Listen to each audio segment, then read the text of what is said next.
আর কথায় নয়, এবার সরাসরি ইরানের পক্ষে যুদ্ধে নামারই ঘোষণা দিলেন উত্তর কোরিয়ার প্রেসিডেন্ট কিম জং উন।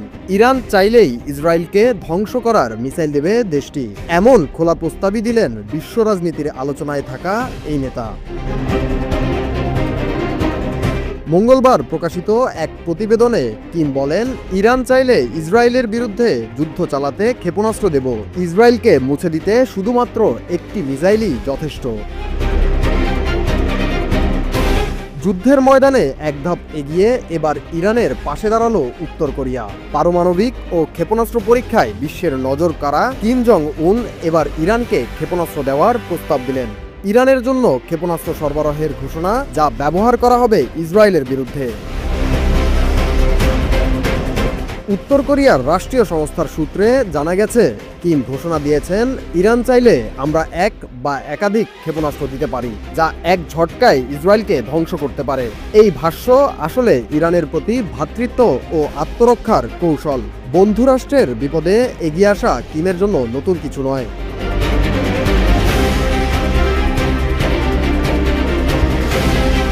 মার্কিন ও ইসরায়েলি বাহিনীর ইরানে হামলাকে ঘিরে বৈশ্বিক উত্তেজনা এখন তুঙ্গে।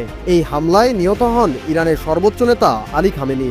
এই প্রেক্ষাপটেই কিমের এমন হুমকি ইরানকে বিশেষ সুবিধা দিবে, এমনটাই দাবি অনেকের। উত্তর কোরিয়ার রাষ্ট্রীয় মিডিয়া এই হামলাকে বেপরোয়া এবং আক্রমণাত্মক যুদ্ধ হিসেবে আখ্যায়িত করেছে।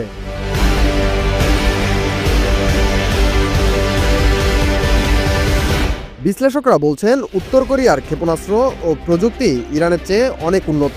কিমের একটি ক্ষেপণাস্ত্রেই ইসরায়েল ধ্বংস, এমন হুমকি যুদ্ধকে আরও প্রভাবিত করবে।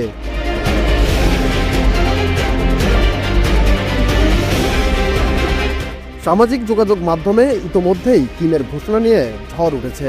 পক্ষে বিপক্ষে চলছে চুলচেরা বিশ্লেষণ। ইসরায়েলকে হুমকি দেওয়ার ঘটনা কিমের কাছে নতুন কিছু নয়। এর আগেও ইসরায়েলকে হুমকি দিয়ে ইরানের প্রতি সমর্থন প্রকাশ করেন এই নেতা।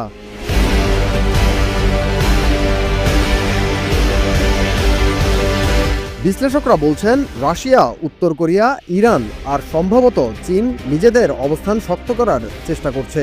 যে কোনো সময় একযোগে যুক্তরাষ্ট্র, ইসরায়েল ও তাদের মিত্রদের উপর হামলে করতে পারে। এদিকে যুক্তরাষ্ট্র ও ইসরায়েল ইরানকে দুর্বল করতে মরিয়া।